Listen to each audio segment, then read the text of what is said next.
Aitäh, Rein Einasto. Ja nüüd läheksime edasi siis meie ettekannete poolega. Lahemaa on selles suhtes ka üks eriline paik Eestis ja ka maailmas, et kui praegult rahvusvaheline muinsuskaitse räägib sellest, kuidas peaks ühendama looduspärandi kaitset ja kultuuripärandi kaitset ja sellest on saanud niisugune omaette trend, siis Eestis me saame uhkustada juba 40-aastase ajalooga. Ja selle ajaloo üks osalisi, arhitekt Fredi Tomps, elupõline muinsuskaitsja, räägib siis Lahemaa rahvuspargi loomise alguspäevadest. Et Fredi Tompsi tutvustamist, ma arvan, et see auditoorium väga ei vaja.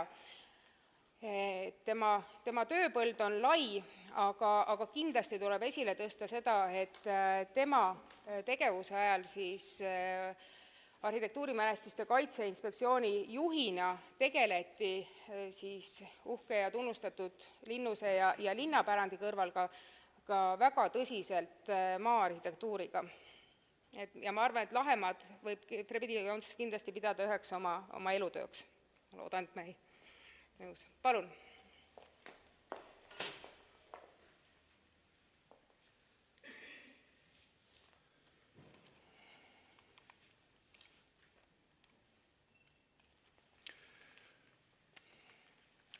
Ilusat kevade jätku teile kõigile.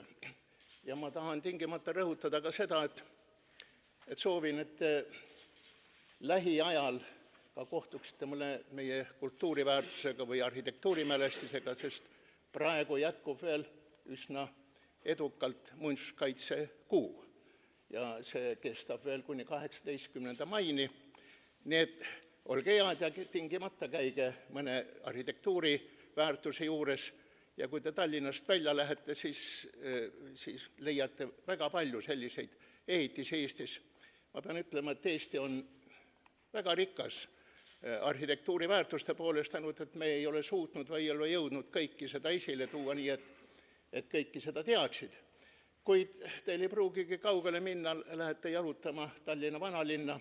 Me oleme tavaliselt harjunud rohkem linnas liikuma, et vaatame ette, et meil jalaalune oleks kindel, aga tõstkem pilku natukene kõrgemale ja te leiate, te näete haruldasi vorme ja värve, mis eriti päikselisel ajal Tallinnas vanalinnas ehitused särama lööb. Nii et ilusat muinsuskaitsekuud ka teile.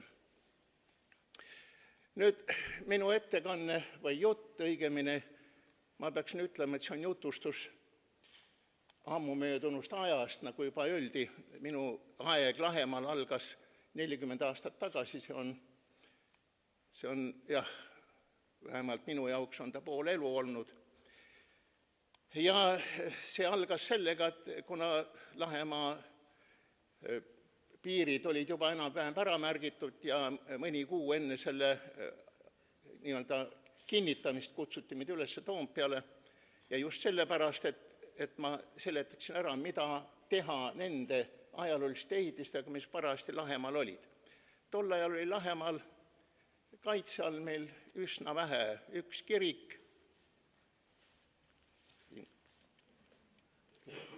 juba läks paigast ära, jälle see kuu tuli välja üks kirik, 3 kabelit, 4 mõisakeskust ja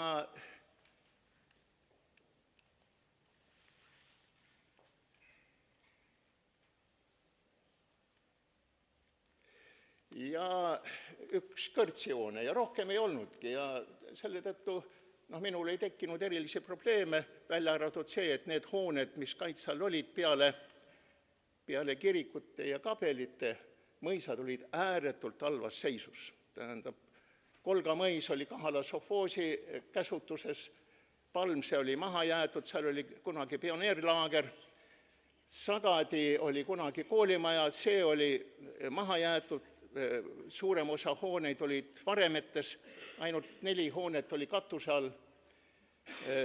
Samuti Vihula mõis, kus oli puuetega vanade kodu, oli samuti ainult mõned hooned olid kasutusel.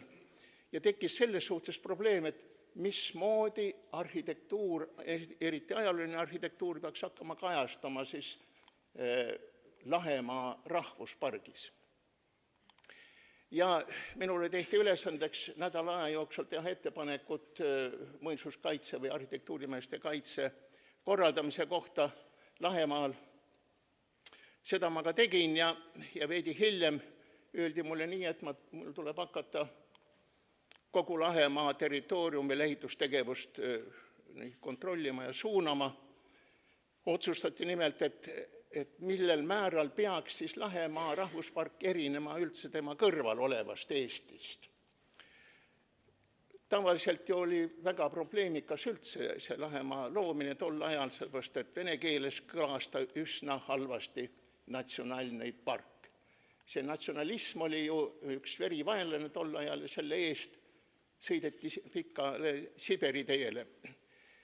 Ja ka väga palju meie oma inimesi ei saanud aru, et mille poolest siis rahvuspark on midagi enamat ja rohkemat kui ümbritsev elu ja loodus ja ehitused.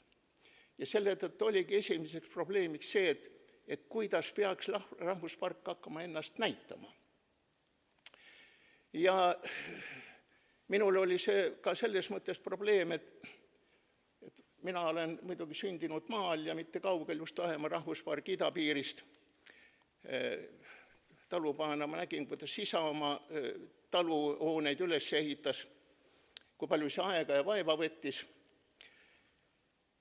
Seda maad oli veidi üle 30 hektari ja kui ma sattusin selle Vabaõhumuuseumi rajamisele, see oli 64 hektarit, aga see Vabaõhumuuseum andis mulle mingi kogemuse, kuidas ja mismoodi ja millise hinnaga on võimalik üldse midagi restaureerida. Ja nüüd Lahemaa territoorium, 64 000 hektarit. See oli 1000 korda suurem kui Lahemaa rahvuspark ja minul oli esimene probleem kohe see, et kuidas ja kas ma suudan niisugust ülesannet üldse hakata täitma. Aga kuna rahvas tol ajal Lahemaa rahvusparki ja tema loomist võttis täiesti erakordse niisuguse tundega, kus rahvustunne või rahvuslik eriti hakkas välja lööma. Ja need esimesed üritused, mis Lahemaal toimusid, need olid põhiliselt jaanilaupäevad ja ühistöö tegemise päevad. Rahvas hakkas väga tõsiselt suhtuma rahvusparki ja see kujuniski nagu omaette riigiks selles riigis, mis ümberringi oli hoopis midagi muud. Ja sellest lähtudest me võtsimegi suuna, et just seda rahvuslikkust, seda Eesti maarahva minevikku nagu rohkem esile tuua, teda väärtustada, teda säilitada ja teda õiglaselt kasutada. See tähendaks seda, et tehiskeskkond pidi nagu sellesse looduskeskkonda kuidagi sisse minema nii, et mõlemad oleksid omapoolselt rahul. Sellepärast, et sel ajal idast tuli pidevalt lääne poole kaevandused, fosforiidikaevandused olid avamisel juba üsna lähedal sellele alale. Samuti lääne poolt Maardu, kui vanemad inimesed mäletavad, milline oli Maardu tol ajal oma niisuguse kollase väävlisuitsuga. Ja see rahvuspark nagu hakkas elamas just selle tõttu, et ta oli territoorium nende kahelt poolt tuleva niisuguse looduse hävitamise programmiga. Ja selle tõttu ka rahvuspark muutus tõesti rahvuslikuks ürituseks. Nüüd ma räägin seda muidugi sellest ajast, kui ma seal töötasin 40 aastat tagasi. See muidugi on hoopis midagi muud kui praegune aeg ja praegused suhtumised, arusaamised ja mõistmised, mis väga palju sõnab ei lange kokku sellega, mis oli tol ajal. Tol ajal see oli nagu mingi puhang, mida enam tänapäeval rahva seast me ei suuda leida või me ei taha leida. Ja selle tõttu ma räägin nüüd sellest, mida minul tuli teha rahvuspargis, et ta hakkaks kuidagi välja paistma ja et hakkaks inimestele, kes teda külastavad, hakkaks meeldima. Esimesed, mis mulle öeldi, et ma pean arvestama keskkonnakaitse ja looduse primaarsusega. See oli selge, tähendab, et tehiskeskkond tuli sellesse looduslikku keskkonda ikkagi ühe niisuguse sissetungiva osana. Ja selle tõttu muidugi tuli ka lähtuda nende ehitusküsimuste lahendamisel, et loodus, selle kaitse ja tema väärtused on primaarne. Sekundaarne on see, mida me anname juurde tehiskeskkonna näol. Ja tol ajal võtsime sellise seisukoha, et mida vähem me parajasti sel ajal hakkame ehitama uusi hooneid, eriti küsimus oli ju tootmishoonetes, sest kalurikolhoosid ja rannakülades põhiliselt olid ju valitsejad. Tähendab, põhimõtteks kujunes see, et ehitusi võis teha ainult uusi sellel juhul, kui oli olemas mingisugune alusmüür või vundament, et selle peale oli võimalik siis uut ehitada ja see uue ehitamine siis oli muidugi pidi olema kooskõlas siis, ütleme, arhitektuurselt selle oma ümbrusega. Aga muidugi tuli ehitada ka uut, sellepärast et elu ei saanud seisma panna, aga see uue tegemine oli ikkagi meil arvestatud niimoodi, et ta pidi lähtuma sellest olevast ehituslikust situatsioonist, miljööst ja selle tõttu muidugi ka need ehitused olid küllaltki tagasihoidlikud, ikka nad nagu olid suunatud rohkem sellele ajaloolisele taustale või pildile. Siin esimesena ma näitan teile Lahemaa rahvuspargi üldist skeemi, siin selle Tallinn-Narva maantee, mis siin all punase joonena läheb, see on praegu nagu Lahemaa rahvuspargi piiriks, kuid varem ta ulatus ka allapoole, nii et rahvuspargi territoorium kokku oli 64 000 hektarit, praegu on ta oma arvult väiksem. Ja te näete seda rannajoont, tähendab 145 kilomeetrit oli põhjarannikul rannajoort nende poolsaarte ja lahtedega, see on niimoodi võttes on üks haruldane paik Põhja-Eestis ja selles mõttes Lahemaa rahvuspargi territoorium valiti tõesti väga heale kohale. Ja kui me nüüd tol ajal võtsime, et Lahemaa rahvuspargi territooriumil elas keskmiselt kusagil 16 inimest ruutkilomeetril, samal ajal kui Eesti keskmine elanikkonna tihedus oli 36,4 või 36,1 inimest, tähendab, ka elanikkonna arv oli väga soodne selles mõttes, et probleeme oli selle tõttu ka muidugi vähem. Siin on laikudena, tumedate laikudena on näidatud siis reservaadid, mis tol ajal olid ja nüüd selle punaka tooniga olnud asukohad või nimetused. Need on külad, mis ma läbi sõitsin ja märkisin ära, mis omavad, tähendab, esmajärjekorras mingisugust niisugust spetsiaalset käsitlust ja arhitektuurset lahendamist. Ja kus oli säilinud veel ajaloolist arhitektuuri. Miks see skeem just selline on, tähendab, kuna tol ajal valitses ju rannas piiritsoon ja seal me ei tohtinud näidata ühtegi niisugust dokumenti, kus oli mingisugune enam-vähem tõele vastav kaardilahendus ja selle tõttu ma hakkasingi tegema lihtsalt oma käe järgi niisugust skeemi, mida ma võisin kasutada, kus ei olnud isegi põhjasuund, ei tohtinud ära näidata. Ja seda ma sain kasutada, siin on ära märgitud ka kõik külad, ka teed vastavalt, ütleme, maanteed ja tavalised sõiduteed, samuti ka põllumeheteed ja samuti külades olevate hoonete enam-vähem niisugune situatsioon, et kui palju neid on alles ja kus on rist peal, et need on juba hävinud. Tol ajal oli selline mõte, et ka hävinud ja kustunud talude kohale paigutada siis niisugune graniidist mälestuskivi talu nimetusega, mis aga paraku sinnamaani jäi tegemata. Ja seda plaani ma siis tegin 12 aastat, nii et pidevalt ma sõitsin ja täiendasin ja selle tõttu ta sai siis selliseks, mida sain kasutada igapäevase töö juures, kui ma rannakülades liikusin ja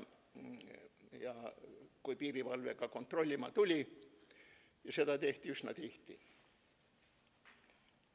Nii, ma näitan teile nüüd, et tekiks miljöö kuidagi, tähendab, kui te mõnda aega ei ole Lahemaal käinud, siis vähemalt mõne pildiga ma näitan tema olemust. Siin on Jaani-Tooma kivi, mis on kõrgemaid, tema kõrgus on 7,8 meetrit. Ja sellised kiverändrahne on see põhjarannik täis, neid on oma paarkümmend seal enam-vähem ja kõik nad on oma kindla nimetusega. See näitab seda, tähendab, seda arhailisust või seda igavikku või seda põlist, mida rannakülade juures me tingimata peame arvestama. Siin on järgmisena kivikülm, mida te näete metsa all mändide vahel, tähendab, kus on meri omal ajal või jää on jätnud ja pakkinud graniitkive üksteise kõrvale. Altja külas me isegi tegime kivimuuseumi, mis oli üks haruldasi Eestis. Siin üks niisugune pildikene miljöö, kus on üksik ehitus, see on heinaküün. Ta on tavaline ristpalk seintega ehitus ja lauast katusega. Te näete, hein on juba täis kasvanud ja ta oleks aeg maha niita ja külatee on samuti ka rohtunud, nii et ka sel ajal oli juba aeg selline, kus talud jäeti maha, inimesed kolisid kusagile mujale. Tol ajal oli poliitika see, et maainimesed pidid oma taludega hüvasti jätma ja koonduma siis kolhoosi keskusesse. See oli riiklik poliitika. Meie püüdsime Lahemaal rakendada hoopis teist, et inimesed jääksid paigale ja kasutaksid oma kunagist maad. Tahan öelda, et põllumaad kogu Lahemaa territooriumist oli kokku ainult 5%, tähendab, see oli nagu, kus vilja kasvatati ja kartulit kasvatati. Rohumaad oli näiteks 18% kogu territooriumist, metsa aga 75%. See näitas ka seda, et see valik Lahemaa rahvuspargi rajamiseks sinna oli väga, väga soodne. Näete veel ühte pilti, tähendab selliseid kübarseeni, neid erinevaid liike on Lahemaal loetletud kusagil 150 ümber. Selles mõttes on ta ka väga hea selline sügisene marjamets ja seenemets. Ja kui Lahemaa rahvuspark loodi, siis tekkis inimestes suurem huvi, tähendab, nad tulid juba Lahemaale vaatama, mis seal on toimunud, mis seal kavandatakse, selle tõttu ka, ütleme, see metsas liikumine, üldse looduses liikumine kujunes rahvuspargi üheks niisuguseks, ütleme, kindlaks programmiks, tähendab, tol ajal ju rajati rahvusparki järjest loodusõpperadasid, mis kutsusid inimesi ja noori eriti nendele õpperadadele siis tundma, õppima siis Lahemaa taimestikku, loodust üldse, linde, loomi.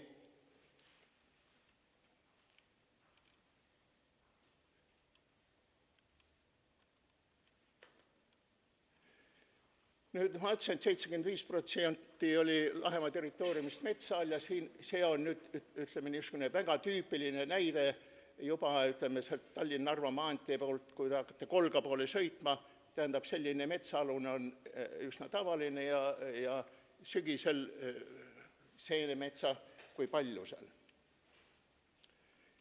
Nüüd soode all on 8% Lahemaa territooriumist ja sood on üldse üks eriline haruldus, tähendab, kui te ei ole teinud seda soomatka, mida Lahemaal korraldatakse, siis ma soovitan tingimata see läbi teha, eriti sügisel, see on haruldane.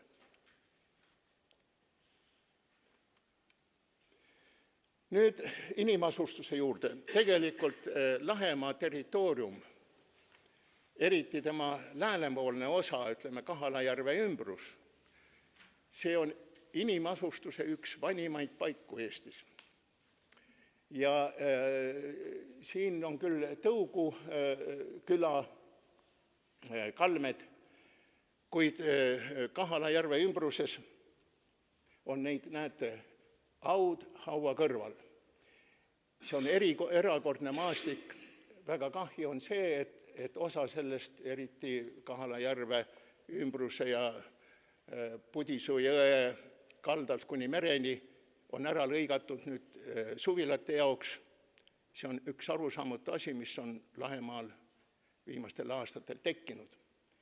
Või see oli juba varem kunagi, et ma ei tea, mis eesmärgil keegi tahtis oma suvilat sinna ehitada ja selle tõttu ka lõigati sisse selline territooriumi eraldus. Nüüd külade juurde kõigepealt maa-arhitektuur, millega ma võib-olla isegi rohkem tegelesin kui muuga. Kuna mul olid Vabaõhumuuseumi rajamise kogemused, siis neid ma hakkasin kohe esimesena muidugi rakendama. Ja tol ajal, kui ma seda nii-öelda karjase kaupa tegin, siis ma siiski panin tingimuseks, et ma saaksin teha seda, mida ma ise otsustan. Mulle pandi ainukene tingimus selles, et see tegevus peab siiski arvestama siis selle nõukogu, Lahemaa rahvuspargi teadustehnilise nõukogu otsustega. Ja seda ma muidugi arvestasin, kuid mind lubati siiski tegutseda nii, et esimesena ma võtsin käsile Alt ja küla. See oli õigemini Sagadi mõisa üks niisuguse rannakülasid.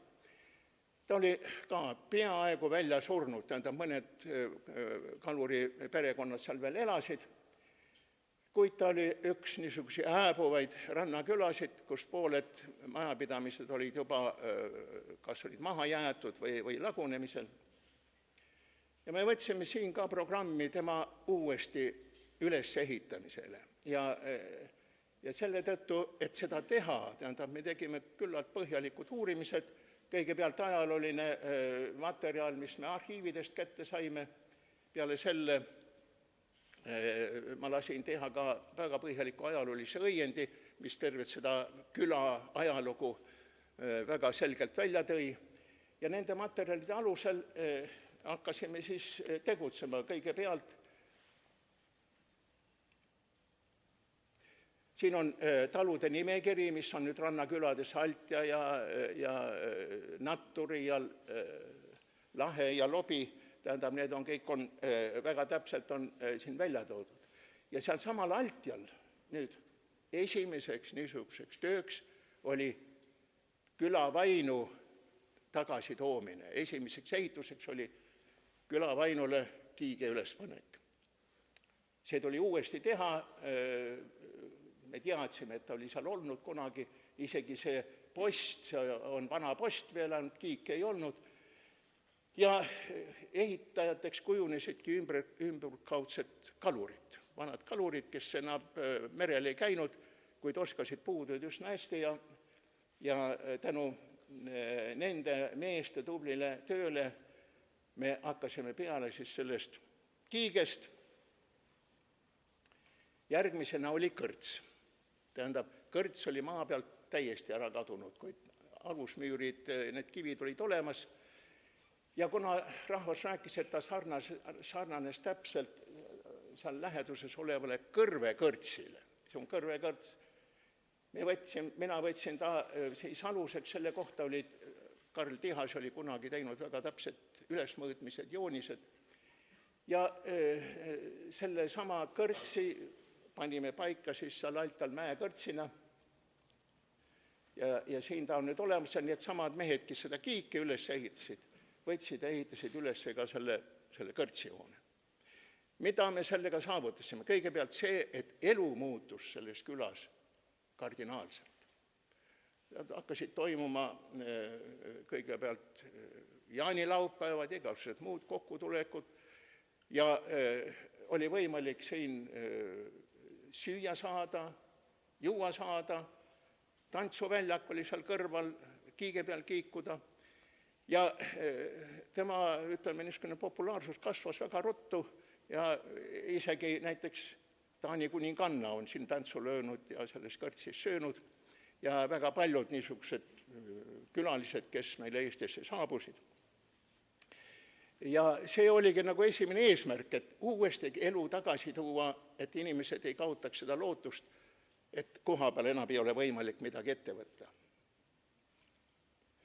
Ja muidugi seal samas külas siis need aiad, tähendab, piirdeaiad olid esimesed kõige lihtsamad, mis oli võimalik siis teha nii, nagu need etnograafiliselt siis kunagi välja nägid. Ma isegi töötasin eraldi aedade, ütleme niisuguse joonised välja, seal kusagil tosin varianti, mida Eestis on kasutatud ja seda kasutati ka siis Lahemaal. Siin me näeme selles esimeses Uustalu talus oli ait, me saime panna talle kohe uue katuse, ehitus ise, see puitosa, see oli kõik väga heas korras. Temal on oma haruldane ajalugu, tähendab, ta on Karjala Soomest siia üle toodud ja selles mõttes tuli ta tingimata säilitada ja selle talu kui terviku ütleme, taastamisel või restaureerimisel oli ta üheks esimeseks niisuguseks oluliseks objektiks. Nüüd ja siis kolmas asi olid võrgumajad ja paadikuurid. See on üks nüüd vana foto, mis ma küla fotograafi käest veel sain. Neid ei olnud seal absoluutselt enam olemas, sest piirivalve oli koristanud ära kõik mereäärsed ehitised. Ja külarahvas tahtis väga juba nüüd selle elu nagu uuesti tekkega, et nad saaksid uuesti hakata merel käima ja et need paadikuurid tekiksid seal uuesti millisel moel. Tähendab, muidugi kõige parem minu jaoks oli see variant, et ma sain selle foto ja selle foto järgi leidsime nurgakivid, leidsime siis selle plaanilise lahenduse ja siin ta nüüd on. Tähendab, see on nüüd juba siis restaureeritud kujul. Ja samuti ka tegime uuesti, ütleme, korda paadilautrid ja mõned paadid, võrgud. Ja see on juba nüüd niimoodi uus lahendus ja see oli siis tollal oli ainukene paadikuuride näide, siis, mis veel Põhjarannikul siis mereäärde tol ajal jäi. Nüüd oli muidugi probleem selles, et küla kui tervik, tähendab, ikkagi suund läks rohkem selle peale, et rõhutada, ütleme seda ka miljööd ikkagi nagu ajaloolise tausta juurde tagasi. Ja võt seal samas Altja külas selle Toomarahva õue peal oli üks niisugune suvilakene. Mees oli ise oma tahtmise järgi teinud ja ta sai ise aru, et kui see tegevus seal ümberkaudu niimoodi toimus, et juba Kiige ja Kõrts ja paadikuurid ja kõik need nagu, see küla hakkas nagu võtma seda niisugust põlist ilmet, ta ise tuli ja ütles, et kuule, et see minu maja nüüd on nii võõras siin, et kas mismoodi me selle asja lahendame. Ja Lahemaa andis talle uue krundi ja see maja võeti maha ja kui te nüüd Altjale lähete, siis see sama Toomarahva, mis on otse seal Käärnu peal, enne kui te mere poole hakkate minema, see kompleks, me tegime ta tervenisti kõik uuesti korda, seal oli ainult üks hoone oli alles, nüüd ta on terve talu ja nüüd teda võetakse juba kui ütleme muinsusväärtust, olgugi, et ta on paraku uus, nii nagu see Kõrtski, aga sellega me tõime esialgu selle elu külla tagasi, mis oli kõige tähtsam ja et see rahva suhtumine oleks pooldav, sest kohalik elanik oligi kõige rohkem, kõige suurema probleemi eest. Ta küsis, et mida meie nüüd peame hakkama viiskudes käima või rahvariideid kandma või kõik niimoodi. Tähendab, esialgu hirmutati lihtsalt rahvast, et nüüd te hakkate siin kõik elama ainult selle järgi, mida teile öeldakse. Nii et vaat see näitas juba, et rahvas võib siiski vabalt tegutseda ja oma tahtsi juba hakkas, ütleme, soovi tekkima, et Lahemaa rahvusparki kuidagi kaasa aidata. Nüüd muud Rannaküla hooned. Tähendab, siin on Hedassaares Kaarle talu üks hoonetest elumaja, mis on muidugi ehitatud 30ndatel aastatel, aga tema koosneb üsna paljudest hoonetest, ta oli üks suuremaid Kaluriküla või Kaluriranna hooneid, ütleme, selles piirkonnas. Siin ma lasen nad läbi, te näete, millised nad välja näevad tol ajal.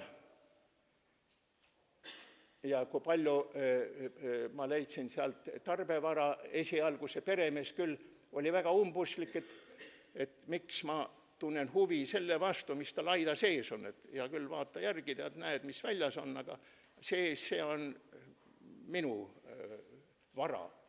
Aga lõpuks ta tõi nad ikkagi välja ja ma sain pilte teha. Ja meil tekkis kohe tõsine huvi selle vastu, et milline varandus tegelikult peitub nendes rannahoonetes. Ja kuna tol ajal juba see areng meil tekkis juba ehituslikus osas niivõrd kiiresti, et EKE projekti juurde moodustasime eraldi projektgruppi või niisuguse brigaadi, kes hakkas spetsiaalselt tegelema rahvuspargi ehitusliku ja arhitektuurise osaga. Ja nende abil me tegime külade inventuuri, inventariseerisime 14 küla, 3 sisemaa küla ja 11 rannaküla, selleks, et saada ettekujutus, mis tegelikult üldse lähemal on.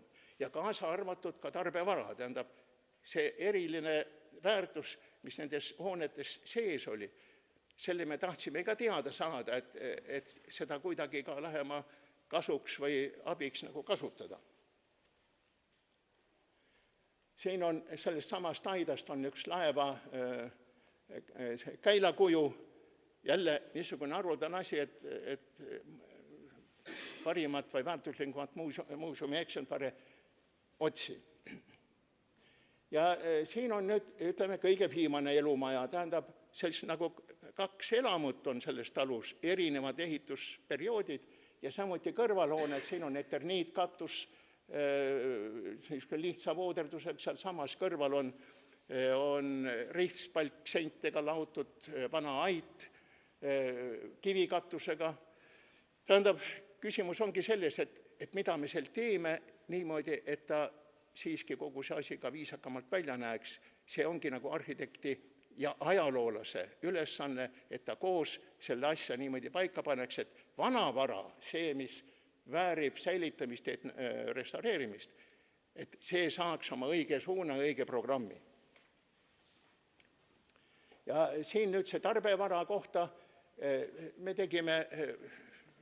koostasin nii ehituste kohta ankeedi vormi ja samuti ka siis selle tarbevara kohta eraldi selle arvestuskaardi ja siis EKE projekti need inimesed, kes lugupeetud Anu Kotliga eesotsas, kes käisid nendest rannaküladest talust tallu ja hoonest hoonesse, fikseerisid väga täpselt kõik, mis leidus väärtuslikku.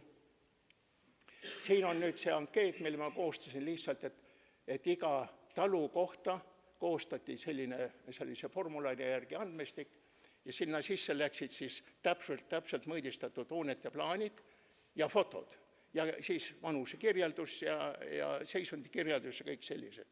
Ja need peaksid olema minu arvates ka isegi siin selles muuseumis.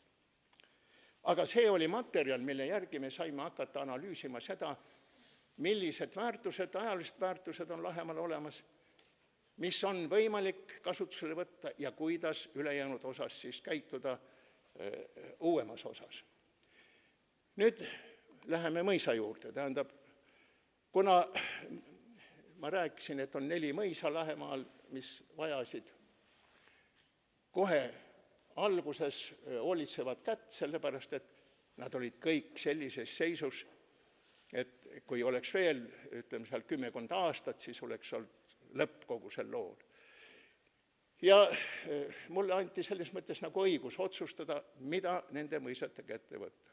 Muidugi selge on see, et lasta neid edasi hävida või mida siis teha, kas korrastada ainult neid, mis on veel katuse all, mis siis saab varemetega. Tähendab, varemete konserveerimine on nagunii on üks väga kulukas protsess, eriti meie kliimas, säilitamine. Ja ma leidsin selles mõttes, et 4 sellist mõisa, mis on võimalik kujundada nii-öelda Lahemaa rahvuspargi tõmbekeskusteks, nagu tänapäeval me armastame öelda. Need olid siis ida poolt võttes Kolga mõis, siis Palmse, Sagade mõis antud juhul ja Vihula. Mul oli ka võimalik valida inimesi, kes nendega tegelema hakkasid, ja näiteks Kolga mõisale sai valitud autoriks Peeter Püssim, arhitekt, siis Palmse Saarne Kann ja Vihulas oli, oot, kus sa oled?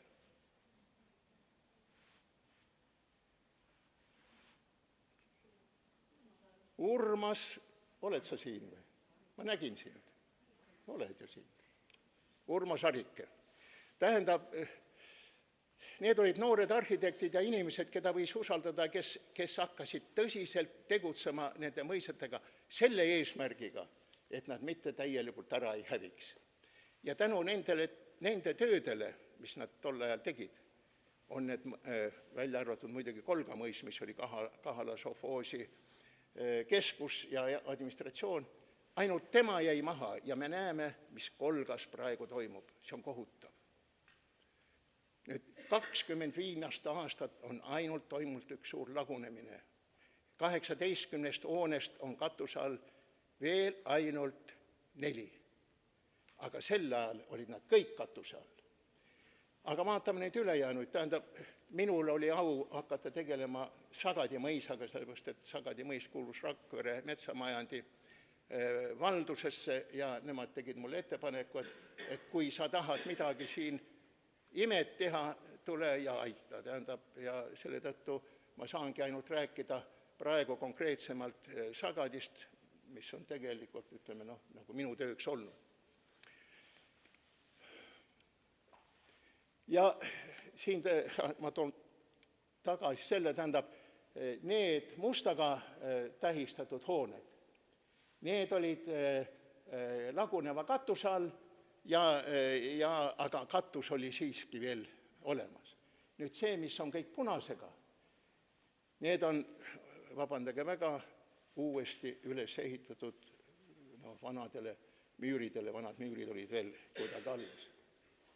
Ja kui tol ajal oleks võrreldav olnud siin nüüd näidata õhufotod Sagadist ja kui me vaatame teda nüüd, siis see parempoolne osa ülevalt, see on kõik uusehitused. Midagi pole parata. Sellepärast, et ma tahtsin siin näidata seda, et milline arhitektuurne tervik võis olla tol ajal ühes Rannaküla mõisas. Läbi sajandite ehitatud.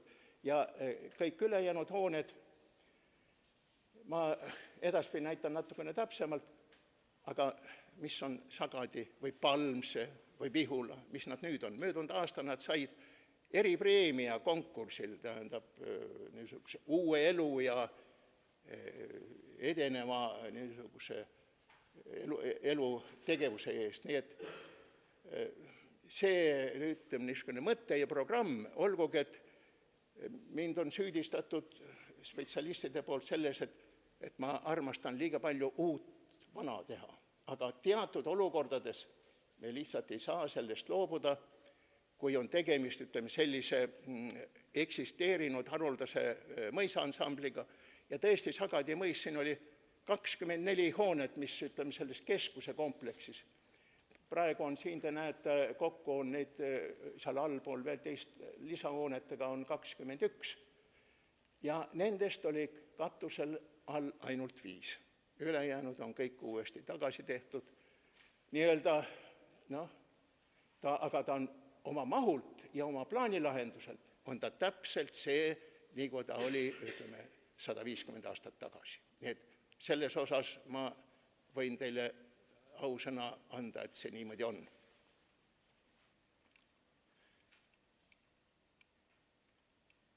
see on nüüd mõis, nii ta oli maha jäetud, kool oli sealt välja kolinud, kedagi enam, direktori korteris olid veel mingisugused asjad sees, katus jooksis läbi, seisund oli tõesti väga kriitiline. Nüüd ta on siin juba, me restaureerime teda, esifassaad on juba väljas näha, teeme parajasti uut katust peale. Ja siin on nüüd pargifassaad, juba puud on juba ilusti välja kasvanud ja see on juba aastaid hiljem, kui hooned juba valmis said, tegime ka haljastuse korda. Ja siin on siis pargipoolne maade, mida suures osas ka teda ei olnud, tuli ka uuesti teha. Siin te näete interjööris, vaatame interjööri ka, see on nüüd Sagadi mõisa saal, see maalitud lagi, neid lagesid ma näitan teisegi veel, siis muidugi mul oli võimalus ka inimesi siia juurde võtta, keda tõesti võis usaldada ja tänu Leila Pärtelpoole, kellega me tegime omal ajal ka Rägavere mõisa just enne seda ja meie koostöö jätkus siin Palmses või Sagadis väga edukalt ja terve mõisa peahoone sai sisustatud ka vastava mööbliga.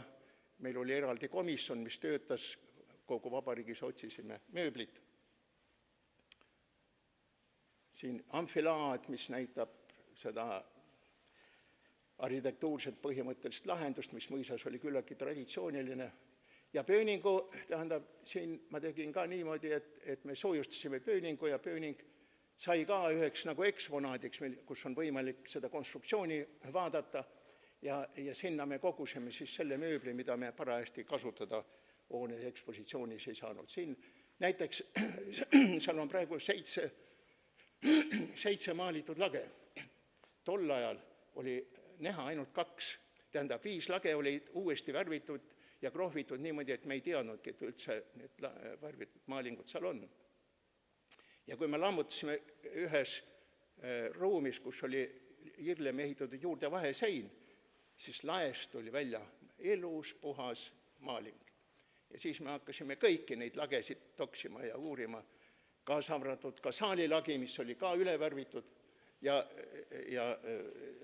restaureerisime ka kõik need 7 lage, mis on praegu seal ilusti ka eksponeeritud.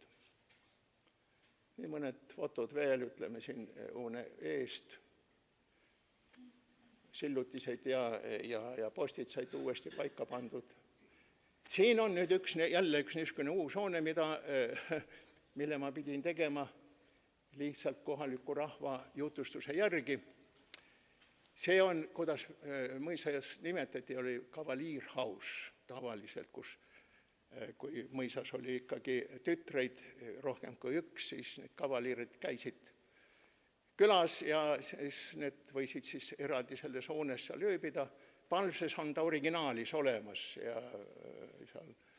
Aga Sagadis oli ka ta selle koha peal olnud, ainult ta oli täiesti hävinud ja nüüd jutustuse järgi sai ta tagasi tehtud, aga muidugi ma ei saa vastutada, et kas ta nüüd nii, mingisugust fotot ei ole, kas ta nüüd originaalile täpselt vastab. Aga siin on nüüd viinaköök ja meierei, tähendab, temast oli järgi ainult niisugune rusu. Ja nüüd peale korda tegemist, ütleks ka ikkagi, et on, kui just mitte restaureerimine, siis rekonstrueerimine ja ta näeb praegu sellisena välja. Sinna sai sisse looduskool, kus ümbruskaudu lapsed käivad koolitunnis õppimas tundma Rahemaa rahvuspargi loodust ja üleval seal torni osas ka siis sai direktori kabinet sisse seatud, seda sisustust te näete siin praegu. Nii et ühest lagunevast varest sai päris korraliku hoone. Nüüd mõisa viljaait, ta nägi sellisena välja, see katus ka, te näete, et kus katus peal on, see on ka välja vajunud niimoodi, et vesi sorises kõik läbi niimoodi, et ta oli ammu juba maha jäetud ja enam oodati, millal ta kokku kukub. Aga nüüd ta näeb sellisena välja. ja sisustuseks sai lihtsalt sõidukid sai sisse pandud. See on nüüd riideait, üks väga nigel foto tema varasemast seisust. See on puitehitus, näeb ka pargi serval nagu hunnik õnnetust ja praegu näeb ta sellisena välja. See on mõisa kasvuhoone. Talvel küll pole pildistatud, aga ta väga kujukalt näitab seda seisundit ja nüüd ta näeb sellisena välja. Tähendab, ja need tegemised said tehtud kõik põhjaliku uurimisega, väliuurimise andmete alusel, nii et see ei ole sugugi väljamõeldis. See on mõisa sealaud või õigemini jah, selliste elukate laud oli ta selline ja nüüd on ta sellisel moel, sai uuesti tagasi tehtud, katustatud. See koht siin, see on kohe, kui parevast sisse minna vasakult kätt, see oli sõiduhobuste tall mõisa ajal, sellest oli järgi ainult üks mingisugune nurgakene varemeid ja siin te näete seda sellest kellatornist pildistatuna, tähendab siin vasakul, selle koha peal ta oli, see sõiduhobuste tall, aga see plats on nüüd täiesti puhas. Ja mul tekkis küsimus, et mis sinna teha. Ja läksin seda teed, et ma võtsin vastas oleva aida, tavalt mõisast traditsiooniliselt olid kahel pool olid hooned, tähendab niisuguse kaaristuga, tähendab selle võtsin aluseks ja sama mõõdude järgi, nii nagu ma maapinnast need alusmüürid leidsin, sai üles ehitatud uus hoone oma, ütleme, ligelähedaselt ikkagi originaalsete gabariitidega, kuid teatud muudatused on, tähendab, kaaristu ei ole mitte täpselt nüüd, ütleme, selle originaali järgi ja samuti see kolmnurkpiil, mis annab valgust üleval teisel korrusel olevale restoranile, tähendab, see on nüüd lisatud ja seal on praegu, või sel ajal sai tehtud see Sagadi metsamuuseum ja üles hotell restoraniga. See hotelli retseptsioon, see metsamuuseum, ta oli niisugune, tähendab, need karjalaudad, mis kunagi seal olid, need olid niimoodi, et vaheldumisi oli kaarega vahesein ja oli siis jälle uksega vahesein, nii et selle järgi sai tehtud, fundamentide järgi sai tehtud ka see põhilahendus. See on ekspositsioonist mõned ja siin on nüüd siis juba metsamuuseum ja talvine üks niisugune natüürmort. Nüüd õunapoed, tähendab jällegi üks suur oluline osa mõisa ansamblist, tähendab, ja siin te näete praegu üldvaadet, seal ei olnud mitte midagi, ainult paljas maa ja siin on juba nüüd need kunagised teed, mis olid skeemide peal siiski jälgitavad, on sisse aetud ja tudengi või üliõpilasmalevad ja õpilasmalevad käisid, aitasid selle müüri üles restaureerida. Ja praegu te näete siis seda vaadet, kuhu me istutasime siis kõik vanad põlised, ütleme, õunapusordid ja tegime tagasi selle aia. Selleks oli meil ka eraldi seal aednik, kes seda asja kõiki korraldas ja juhtis. Ja siin on juba nüüd juba õunapuud täies viljus. Nüüd väravahoone, tähendab, torn oli selliselt, nägi välja. Jällegi küsimus, no mida me teeme, kas lammutame maha või on viisakam see väljanägemine ja jällegi ikkagi läksime selle peale, kus aeg täis või. Selge. Ja siin on veel mõningad olemasolevast olukorrast ja nüüd ta näeb sellisena välja, tähendab, ta on vääriline sissekäik jällegi uuesti mõisale.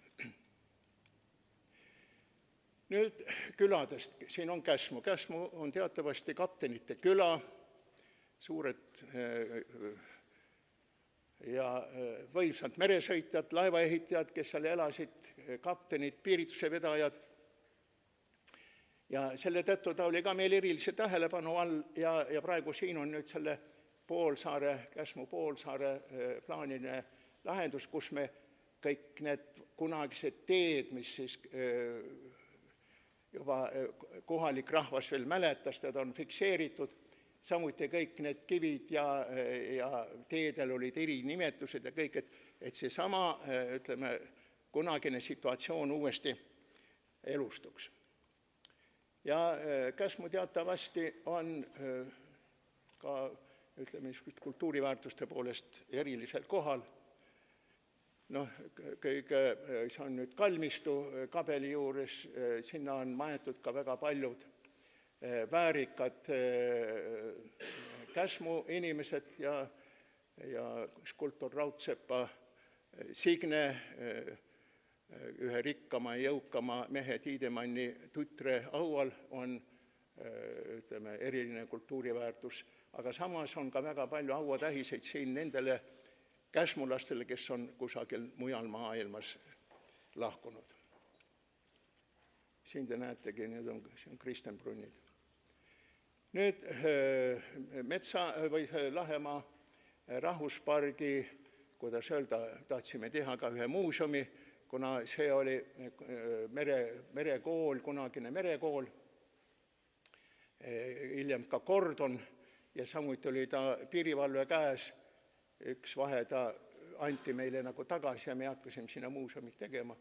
See jäi aga pooleli, olukorrad muutusid, aga nüüd on seal väga tore muuseum, nii et kui Käsmu satute, päris kindlasti külastage ja tänavune suvi kujuneb eriti, kuidas öelda, sündmuste rohkeks Käsmus igasuguste kontsertidega ja üritustega. See on kabel, küll ehitatud, et sinna ka midagi maetakse kunagi, aga sinna ka kunagi maetud ei ole, see on parun Tellingshauseni kabel ja nii ta praegu seisab meil. Siin on siis nüüd seda Käsmu randa ja Kuradi saart me näeme taustal, tähendab, see on üks niisugune vaade ja tol ajal veel 40 aastat tagasi olid siis veel niisugused asjad veel kohati nähtaval.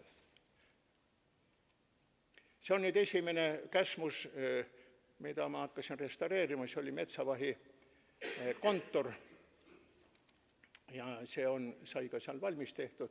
See oli esimesi niisuguseid töid just Käsmus.